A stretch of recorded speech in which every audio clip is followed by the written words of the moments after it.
Friends welcome back. तो देखते हैं why everyone has started to hate Aamir Khan. चलो देखें, वीडियो शुरू करते हैं। वीडियो शुरू करने से पहले अगर आप चैनल पर नए हो और आपने अभी तक सब्सक्राइब नहीं किया तो जल्दी से पहले सब्सक्राइब के बटन और बेल आइकन को क्लिक कर लो ताकि आपको हमारे सारे न्यू वीडियोस के नोटिफिकेशन मिल जाएं जैसे हम अपलोड करें। अगर आपको वीडियो पसंद आता है प्लीज़ लाइक एंड शेयर। चलिए शुरू करते हैं। और हाँ, ये भी बताना वो कौन सी थी मूवी सितारे ज़मीन पर जो आमिर खान की अभी आई थी, वो क्या क्या चली नहीं चली, हिट थी, सुपर हिट थी, वो फ्लॉप थी? मैंने कमेंट्स नहीं देखे मगर देखने हैं। सितारे वर्सेस तारे में फर्क क्या ओ था? मैंने पढ़ा था कुछ नहीं है, पता नहीं क्या बोला था, फिर भूल गई यार। सितारा वर्सेस तारा। वो मोस्टली तो यही लिखा था कि सितारा और तारा सेम ही हुए।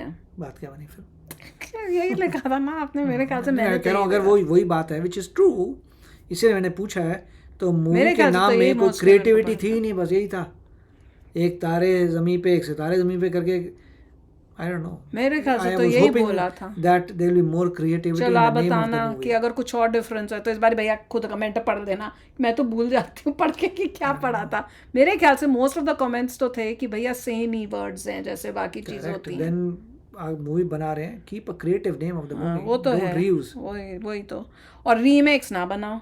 एक तो रीमेक ही रीमेक के रीमेक, क्योंकि ये सितारे जमीन पे भी कह रहे हैं ना रीमेक माफ करो भैया। हाँ भैया, खुद तो ओरिजिनल बना लो, दूसरों की चीजें चोरी का बता करके दो, वही देख लेंगे। रीमेक ओरिजिनल देख लेंगे, वही है। तो चलो वीडियो शुरू करते हैं। तो उसने काफी बदनाम किया पीके को। पीछे पड़ गए हैं रजत जी, कुछ करिए ना आप उनका। Amir is a mixed breed of cobra and chameleon. जिहादी है साला, go to Turkey. इस बोने की पिक्चर कौन देखने जाएगा? थू। Go to Pakistan, take your booziness with you. पीछे पड़ गए हैं रजत जी, कुछ करिए ना आप उनका। आमिर खान इतने बड़े स्टार होने के बावजूद भी इतने हेटेबल सेलिब्रिटी कैसे बन गए? आओ फिगर आउट करते हैं। आप चाहे उनके फैन हो या उनके ट्रोलर हो या बहुत बड़े हेटर हो या फिर आप जेन्युइन सिनेफाइल हो, ये वीडियो सबके लिए है। मैं हर एस्पेक्ट से बात करूंगा। सो इस वीडियो को एक एजेंडा देने की कोशिश ना करना कि अरे ये तो PR स्पॉन्सर्ड वीडियो है, अरे बाप रे ये तो आमिर का फैन है, या फिर ये शाहरुख की साइड क्यों ले रहा है या सलमान की बात क्यों कर रहा है। Just chill. आमिर खुद इतने इंटरव्यूज दे रहे हैं, सो मैंने सोचा कि एक पॉइंट ऑफ व्यू मैं अपना। भाई हम तो किसी भी साइड नहीं लेते, इसलिए हम तो हर जगह फंस जाते हैं। हम तो हर वीडियो में फंसते हैं क्योंकि हम ना इधर साइड ना उधर साइड। हम तो क्रिटिक जैसे कोई क्रिटिक देख करने के लिए बैठा होता है ना, तो वैसे देख रहे होते हैं। सो वीडियो शुरू करते हैं। Let's discuss what really happened to Aamir कि उन्हें इतनी हेट मिलती है। सबसे पहले बात करते हैं पीके मूवी की कंट्रोवर्सी की।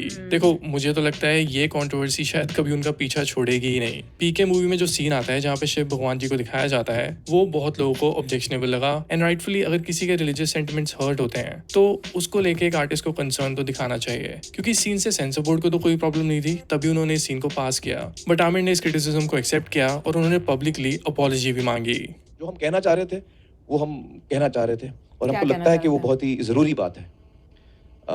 लेकिन अगर क्वेश्चन ये है कि क्या बाकी रिलीजन्स का भी तुमने उतना ही वैसे दिखाया था कि तुमने एक पर्टिकुलर रिलीजन को ही किया था?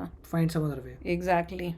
किसी एक इंसान का भी दिल दुखाए तो उसके लिए मैं माफी मांगना चाहता हूँ, क्योंकि वो हमारा इंटेंशन बिल्कुल नहीं था। सो ये कंट्रोवर्सी तो उस टाइम पे इधर ही खत्म हो गई थी। उसके बाद उनकी फिल्म आई दंगल। वहां पे किसी को ये कंट्रोवर्सी कभी याद नहीं आई। इवन जब दंगल रिलीज होने वाली थी ना, तो उस टाइम पे आमिर ने एक इंटरव्यू दिया था जहाँ पे उन्होंने बोला था कि किरण और वो डिस्कस करते हैं कि उन्हें इंडिया थोड़ा अनसेफ लगता है, they actually think of moving to some place else. So इस कॉमेंट पे भी बहुत कंट्रोवर्सी हुई थी। बट जब दंगल रिलीज हुई तो सब कोई भूल ही गए थे कि कुछ हिट हुई थी, सुपर डुपर सभी हुआ था। Literally everyone enjoyed the film और ये फिल्म इंडिया की one of the highest grossing films में से एक थी। फिर आते हैं कट टू 2022 जब लाल सिंह चड्ढा आने वाली थी। सब कुछ चेंज। तो देखी नहीं, रीमेक है यार। इन्होंने देखी तो शायद मैं तो देखी, मुझे तो वैसे ही नहीं पसंद। नहीं देखी? अच्छा, मेरा तो पसंद ही नहीं है। मुझे तो रोल ही नहीं पसंद आया। वो जिस तरह से लुक बनाई सब मेरे को तो पसंद ही नहीं हो चुका था। We had COVID, we had seen a wave of boycott Bollywood on social media. Aamir के अगेंस्ट भी बहुत हेट बढ़ गई थी। वो लाल सिंह चड्ढा की शूटिंग करने टर्की गए थे, जहाँ पे प्रेसिडेंट ने भी उनको इन्वाइट किया था, जिन फोटोज के आने के बाद वो बहुत क्रिटिसाइज हुए थे। वही तो। सो उसके अब 2 साल बाद जब लाल सिंह चड्ढा रिलीज होने वाली थी, तो ये पुरानी फोटोज वापस आती हैं, लोग इसको रीशेयर करना शुरू करते हैं और वापस दोबारा वो पीके वाली कंट्रोवर्सी लाई जाती है। सो फिर दोबारा आमिर पे क्वेश्चंस रेज किए जाते हैं और उनके रिलीजियस आइडेंटिटी को भी एक एजेंडा की तरह सोचा जाता है कि यार ये मुस्लिम है तो इसका डेफिनेटली कोई एंटी इंडिया स्टांस है टर्की को लेके। ये हमारा दुश्मन है और आप सबको पता है कि आजकल रिलीजन को लेके एक अलग से ही पॉलिटिक्स होती है। So this is nothing new. Honestly मेरे ओपिनियन में तो ये एक नया तरीका बन गया है हेट के एजेंडास को और पता नहीं, मैं तो नहीं देखी, बताना भैया। I think I have seen I it. Don't remember. Solid करने का। फॉर एग्जाम्पल शाहरुख के साथ भी यही हुआ था जब पठान रिलीज होने वाली थी। आपको याद होगा वो पठान में, ये पठान वही थी ना जिसमें इसको दीपिका को पाकिस्तानी दिखाते हैं। I didn't see the movie so I don't know. मैंने देखी थी, पर मेरे को तो ये बताओ वही थी ना। तो ऑब्वियसली जब आप ये मूवी बनाओगे कि भैया पाकिस्तान की स्पाई जो है बड़ी अच्छी है और वो इंडिया की इसको हेल्प करती है और दोनों में प्यार होता है, तो क्या मैसेज दे रहे हो तुम? तो वो भी गलत है। ऑरेंज बिकनी वाला कंट्रोवर्सी। कुछ बहुत ही हाई आईक्यू वाले लोगों का मानना था कि शाहरुख बीइंग अ मुस्लिम वो भगवा रंग को मॉक कर रहे हैं। दीपिका को भी हेट मिली but Shahrukh was the main target. Anyway तो हो सकता है इंटेंशन ये हो, क्यों ऑरेंज ही क्यों भैया कि अब बनाया था? कितने कलर्स हैं, ग्रीन पहना लेते, रेड पहना You should have been लेते। careful. या you have to be careful. Getting back to Aamir Khan and Laal Singh Chaddha, वो फिल्म बहुत कंट्रोवर्सीज में पहले ही फंस गई थी और वो फिर फ्लॉप भी हुई। हाँ, मैं ये भी मानता हूँ कि आमिर की एक्टिंग भी कोई इतनी इम्पैक्टफुल नहीं बेकार लग रही थी, है ये बात भी उन्होंने खुद एग्री की है। मेरा परफॉर्मेंस था ना लाल सिंह का, वो मैंने थोड़ा पिच ऊपर किया। से आपकी परफॉर्मेंस मेरी परफॉर्मेंस लेड द फिल्म। ये लड़की ओए होए, देखो तो इंटरव्यू भी किसको दे रही है। ये वो सुशांत सिंह के साथ जो गर्लफ्रेंड थी जिसको इतना वो किया कि शायद शी इज इन्वॉल्व्ड, उसको दे रहे हैं। मेरा परफॉर्मेंस ठीक नहीं था, ये मेरी रीडिंग है। आई लाइक द फैक्ट कि उन्होंने कभी ये नहीं कहा कि फिल्म बॉयकॉट या हेट की वजह से फ्लॉप हुई। वो आराम से ये रीजन दे सकते थे किसी भी इनसिक्योर आर्टिस्ट की तरह, बट उन्होंने फिल्म के फेलियर ये मूवी नहीं अच्छी थी, का सारा ब्लेम खुद पे लिया and I think that was very mature of him as an artist. अब बात करते हैं सितारे ज़मीं पर की इंटरेस्टिंग। कंट्रोवर्सी की। देखो, फिल्म से किसी को प्रॉब्लम नहीं है, मुझे तो एक जगह भी कोई प्रॉब्लम नहीं दिख रही, बट लोगों को आमिर से बहुत प्रॉब्लम है। वही पुरानी चीजें वापस आ चुकी हैं, वही टर्की की फोटोज को रीशेयर किया जा रहा है। आमिर का रिलीजन भी दोबारा एक इशू है हेटर्स के लिए। लव जिहाद का एंगल भी उन पे जोड़ा जा रहा है कि उनके बच्चों के नाम मुसलमानों वाले क्यों रखे हैं आपने। उनसे तो लिटरली ऐसे क्वेश्चन किए जा रहे हैं कि जैसे कोई पाकिस्तानी एजेंट को इंडिया में पकड़ लिया गया हो। देखिए, ट्रोल्स कहते हैं आप लव जिहाद करते हैं। अरे बाप रे। आमिर खान की पहली वाइफ का नाम रीना, जी जी दूसरी का नाम किरण, जी जी। लेकिन बच्चों के नाम जुनैद खान, इरा खान, आजाद खान। हर तरह के पॉलिटिकल सवाल भाई बात तो है कि क्यों दोनों एक दूसरे का दूसरा क्यों नहीं रख दिया, ये भी तो बात है। आमिर से किए जा रहे हैं, जैसे कि आमिर ने पहलगाम अटैक के लिए क्यों ट्वीट नहीं किया। ये मेन था। मैंने तो मोस्टली यही कमेंट्स देखे थे कि सब के सब चुप रहे। एंड आमिर का कहना था कि भाई वो सोशल मीडिया पे है ही नहीं।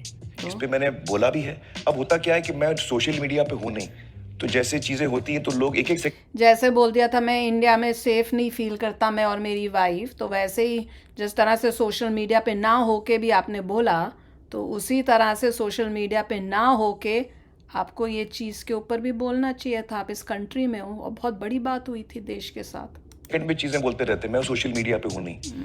एक्चुअली द फैक्ट इज कि उनके प्रोडक्शन हाउस ने पहलगाम अटैक को कंडेम किया था, बट उस पोस्ट को भी हेट मिली थी बिकॉज पीपल वर लाइक, एक दिन बाद पता चला तुम लोगों को, क्या यार भाग जा, ऑफ सबसे दोगला आदमी। ऑनेस्टली मुझे बहुत हैरानी होती है कि सोशल मीडिया वॉरियर्स चाहते क्या हैं। अगर किसी इशू पे पोस्ट करो तो कहते हैं कि अबे पोस्ट क्यों किया, अपॉर्चुनिटी देख के पोस्ट कर रहा है पागल। और अगर पोस्ट ना करो तो ये पीछे पड़ जाते हैं कि अबे साले पोस्ट क्यों नहीं किया तूने अभी तक, किधर है पोस्ट। किया तो बात What do you want? What do you want? It's not that simple. What do you want?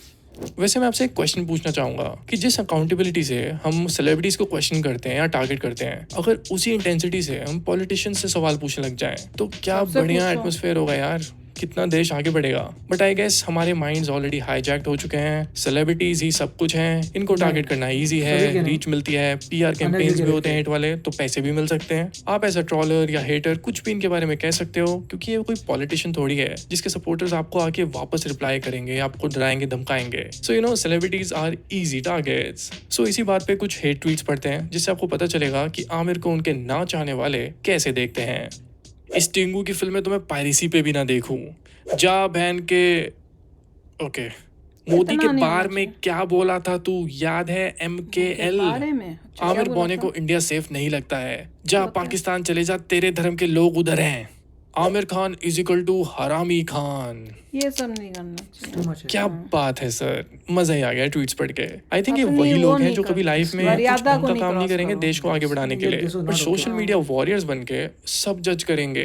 खैर मुझे कोई फर्क नहीं पड़ता। I have stopped worrying about the popular opinion, क्योंकि we are actually quite doomed. हमारी अब आदत बन गई है हर चीज को एक एजेंडा के साथ देखने की। हम हर चीज में कॉन्स्पिरेसी ढूंढते हैं। We crave for such kind of attention. Critical thinking या चीजों को एक सेंसिबल इंसान की तरह देखना, ये सब हम क्रिटिकल थिंकिंग, थैंक गॉड कोई तो बात कर रहा है, वरना जनता ये समझा समझा के हम पागल हो गए क्रिटिकल थिंकिंग के बारे में। भूल चुके हैं। सो इसीलिए अब मैं थोड़ी सिनेफाइल से बात करना चाहूंगा। ऑनेस्टली गाइस, अगर आमिर कोई thugs of Hindustan type film लेके आ रहे होते तो मेरा कोई इंटरेस्ट भी नहीं होता इसमें। आमिर जो मर्जी करें, जो भी कंट्रोवर्सी हो, आई डोंट केयर। बट सितारे ज़मीं पर एक काफी अलग तरह की फिल्म लग रही है, क्योंकि इसमें स्पेशल किड्स होने वाले हैं। एंड मैंने ऐसे बच्चों के साथ बहुत टाइम बिताया है, उन्हें काफी क्लोजली स्टडी किया है। स्पेशली उसमें आप एक एक्टर लेते हो जो एक्टिंग कर रहा है but he is okay, that self is a problem. And इसमें जो बंदा वो पीछे खड़ा हुआ है, वो actor he is an okay actor who is acting like this, that is not a great thing to do. So मैं ये जान के बहुत हैरान हुआ कि फिल्म में एक्चुअली में स्पेशल किड्स से एक्टिंग करवाई गई है। मेन स्ट्रीम बॉलीवुड सारे में नहीं स्पेशली ए लिस्टर एक्टर्स ऐसी फिल्म कम करते हैं, बिना किसी हेट मॉन्गरिंग के और बिना किसी एक्शन या वायलेंस के। इस तरह की रियलिस्टिक ड्रामा फिल्म्स ए लिस्टर एक्टर्स तो अब कम ही करते हैं। अब मुझे नहीं पता कि ये फिल्म कैसी होगी, but as a cinephile I am really excited, क्योंकि कुछ नया देखने को मिलेगा। ओह बाय द वे, एक चीज याद आई कि जो सितारे ज़मीं पर है वो स्पेनिश फिल्म का रीमेक है। वही तो एंड हेटर्स के लिए एक और एजेंडा है ये कि अरे आमिर दोबारा रीमेक बना रहा है। यार एजेंडास खत्म भी हो जाए ना तो भी निकल जाएंगे। मुझे लगता है आमिर का टाइम ही खराब चल रहा है। देखो वेले लोग तो यही करते रहेंगे, कुछ ना कुछ रीजन मिल ही जाएगा। आज आमिर पे हेट है, कल शाहरुख की मूवी आएगी तो उन पे कोई एजेंडा निकल जाएगा। किसी ना किसी एक्टर को पकड़ते ही रहेंगे, तो ये कोई नई बात नहीं है। शुक्र है कि सलमान अभी कोई ढंग की पिक्चर नहीं कर रहे, वरना उनके ऊपर भी कोई ना कोई कॉन्स्पिरेसी तो चली जाती। स्टैंडर्ड्स इतने लो गए हैं कि लोग अब बजरंगी भाईजान को भी प्रोपेगेंडा फिल्म बोलते हैं। ये देखो जरा ये इंसान क्या बोल रहा है ट्वीट में, पाकिस्तानियों को अच्छा क्यों दिखाया है, सलोड़े तू एक पाक प्रेमी है। शिट मैन, क्या क्या पढ़ना पड़ता है। ऑनेस्टली यार कभी कभी लगता है कि मैं इस हेट से चेंज ना हो जाऊं, बट चलो मेरे एथिक्स और मेरा दिमाग फिलहाल हेट से बहुत दूर है। जिसको फिल्म नहीं देखनी है बिल्कुल ना देखे, घर बैठ के अपने टाइम के साथ कुछ सेंसिबल करे, अपनी फैमिली को आगे बढ़ाए, देश को आगे बढ़ाए। सेलेब्स के पास ऑलरेडी बहुत पैसा है, उनका करियर खत्म भी हो गया ना तो भी उनके पास सब कुछ है। पर सोशल मीडिया वॉरियर्स और यूथ को समझना चाहिए कि हमारे पास कितना क्यूरियस माइंड है। We have so much to do, so कुछ ढंग का इस्तेमाल करें उसका। क्योंकि देखो असली मर्दानगी ना चीजों को सेंसिबली देखने में है, खुद को इम्प्रूव करने में है, सोशल मीडिया की भीड़ में खड़े होकर हेट फैलाने में नहीं है। ऑलराइट देन, वीडियो खत्म करते हैं। ये तो था एक मेरा point of view of why people have started to hate Aamir Khan. मैंने इस वीडियो में हेटर्स के पॉइंट ऑफ व्यू को भी कवर किया, फैंस के लिए लॉजिकल सिचुएशंस दिखाई और एक सिनेफाइल का भी पर्सपेक्टिव दिया कि क्यों सितारे ज़मीं पर डिफरेंट लग रही है। बाकी आप भी मुझे कमेंट्स में अपना ओपिनियन जरूर देना। मैंने तो ट्रेलर देख के बोला था कि मूवी तो अच्छी लग रही है, पर हमने देखी नहीं है, सो देखिए, आई मैं डोंट तो नो। पर मेन यही है कि जब पता चला कि रीमेक है तो थोड़ा मूड ऑफ हो गया था, क्योंकि देखो अब remake banana is pretty easy, उसमें इतनी मेहनत नहीं होती। एंड आमिर खान जैसे एक्टर के साथ जिसका जो है एक्सपेक्टेशन थी कि कोई अलग अच्छी अपनी कोई मूवी जो है अलग से बना के लाएगा, ये नहीं कि रीमेक कर दे। तो मोस्टली ऑडियंस को ये प्रॉब्लम हुई थी कि बॉलीवुड इतनी रीमेक क्यों बनाता है, प्रॉब्लम ये थी जहाँ तक मैंने कमेंट पढ़े थे। और यस भैया, अगर जो पहलगाम का इंसिडेंट हुआ तो अगर आप वो कौन सा था, ऑल आईज ऑन करके था ना, उन्होंने शुरू किया था जब इज़राइल और उसका गाज़ा का हुआ था, तो जब इतने सारे लोग जो हैं बॉलीवुड के उस टाइम खड़े होके उस पे बोल सकते हैं ऑल आईज, तो यहाँ पे जो अपने देश में इतनी बड़ी चीज़ हुई तो लोगों को बुरा लगा कि भैया आपने अब क्यों आप चुप्पी क्यों लेके बैठे हुए हो। तो कुछ हद तक वही ऑडियंस भी जो है दैट इज़ करेक्ट, ऐसी बात नहीं मैं तो है। यही कहूँगा लास्ट में कि हेटेड अच्छी बात नहीं है। हाँ वो तो है, hated is not a good thing. अगर आप हेटेड कर रहे हैं तो अपने आप को डाउन नहीं, एक तो जब आप कमेंट कर रहे हो, अगर आपको पसंद नहीं आता, you don't like it, fine, हाँ डोंट वॉच, सिंपल नहीं है। आप ट्वीट कर रहे हैं हेटेड से भरी हुई चीज, then the problem is actually in you. Language नहीं अपनी खराब करनी चाहिए। आपको नहीं पसंद है, don't go watch it, don't watch it. या कमेंट भी करना है तो वो मतलब एक तरीके से कमेंट वो कर बंदे सकते ने मूवी की, पैसा कमा लिया, करोड़पति है, जिंदगी आराम से जिएगा, उसकी तुम्हारा तो- बोलो नहीं बोलो, they don't really care, nothing's gonna happen to that guy, he is set, he has made so उसने much तो money, बना लिया। but ये बोल के तुम अपने कैरेक्टर को डिमीन कर रहे हो, do not do hatred, it's not a good thing, you don't like it, you don't watch his movies, या मेरे को जो मूवी अच्छी नहीं लगती, I didn't watch them, that's नहीं all, देखी इन्होंने, मेरे को मैं नहीं वही तो देखनी, कह I रही don't like them, that's all it is, मैं मगर उसके लिए hatred थोड़ा जनरेट करूंगा, नहीं पसंद नहीं देखी, खत्म, अपनी लाइफ के साथ कोई प्रोडक्टिव करो, that's what he नहीं was saying the last minute. पर पब्लिक जो है अब स्मार्ट हो गई है और उस वजह से अब एक्टर्स को भी बहुत ध्यान से जो That's है fine, yeah. You don't watch their movie, don't like it? उनको भी करना Yeah, चाहिए नहीं कि देखी अब movies. वो नहीं है कि अगर आप ऐसी मूवी जैसे मैं कह रही थी पठान में आप दिखाओगे Right, right. तो फिर ऑब्वियसली वो तो फिर आपको एक्शन हर एक्शन का रिएक्शन भी होता है, तो दोनों एंगल हैं, दोनों को मतलब ध्यान से आपको चलना पड़ेगा, ऑडियंस के प्यार चाहिए तो आपको उस हिसाब से चलना है, देखिए, ऑडियंस को भी जो है अपनी मैं तो यही कहूंगा लास्ट में, actions speak louder than words, अगर आपको कोई नहीं ठीक लगता, don't watch their watch movie, it, बिल्कुल। सिर्फ action is more important. Exactly तो चलो यार आप भी शेयर करना अपने थॉट्स, चलते हैं मिलेंगे नेक्स्ट वीडियो में बहुत ही जल्द, till then take care and bye bye. तो अगर आप मेरे इस चैनल पे नए हो तो जल्दी से सब्सक्राइब के बटन को हिट करो और बेल आइकन को क्लिक करो ताकि आपको मेरा जब नया वीडियो मैं लगाऊं आपको उसके बारे में जल्दी से पता चल जाए।